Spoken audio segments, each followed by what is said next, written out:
Un conseil des ministres ce mercredi, comme c'est pratiquement le cas toutes les semaines. Rencontre hebdomadaire donc, chaque fois qu'elle se tient, il n'y a aucun doute que c'est pour permettre au gouvernement, sous la supervision du chef de l'État, le président Alassane Ouattara, de trouver solution aux différents problèmes que connaissent quotidiennement les populations. Pour ce qui est de cette réunion, à retenir dans un premier temps la mesure portant modification et fonctionnement de l'agence Emploi Jeunes. Au titre du ministère de la promotion de la jeunesse et de l'emploi des jeunes, le Conseil a adopté un décret portant modification de l'article 11 du décret du 24 juin 2015 portant organisation et fonctionnement de l'Agence nationale pour l'insertion et l'emploi des jeunes, dénommée Agence Emploi Jeunes, tel que modifié par le décret du 6 février 2019 et insérant un article 26 bis.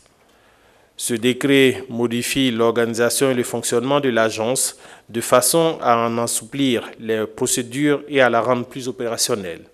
Il crée, en plus des directions, des services déconcentrés, à savoir des agences régionales et des guichets emploi dans les communes, les universités et les grandes écoles publiques en vue de doter l'agence d'une assise territoriale plus marquée. L'adhésion de la Côte d'Ivoire à la coalition des ministres des Finances pour l'action climatique, c'est une autre information donnée par le Conseil. Lancée en avril 2019, au fin d'aider les États à intégrer les défis du changement climatique dans leurs différentes politiques macroéconomiques et fiscales, l'adhésion de notre pays à cette organisation permettra au gouvernement de tirer davantage de l'expérience et de l'expertise des partenaires techniques et financiers ainsi que des pays développés qui la composent, afin bien sûr de mettre en place des mécanismes et instruments de la finance climatique, instaurer une tarification efficace pour le carbone et promouvoir un secteur financier privé propice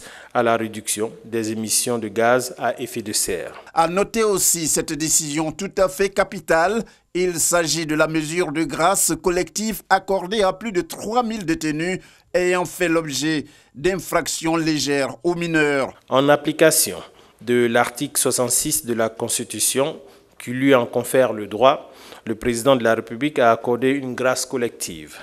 Cette mesure, qui bénéficie à 3155 personnes sur un effectif total de 21 186 détenus, ne vise que les délinquants ayant commis des infractions sans gravité.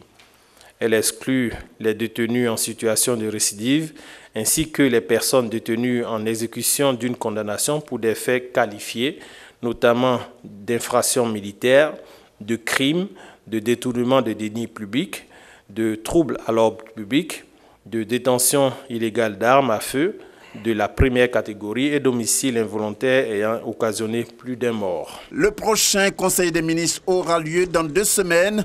La rencontre va se dérouler précisément le 29 janvier 2020.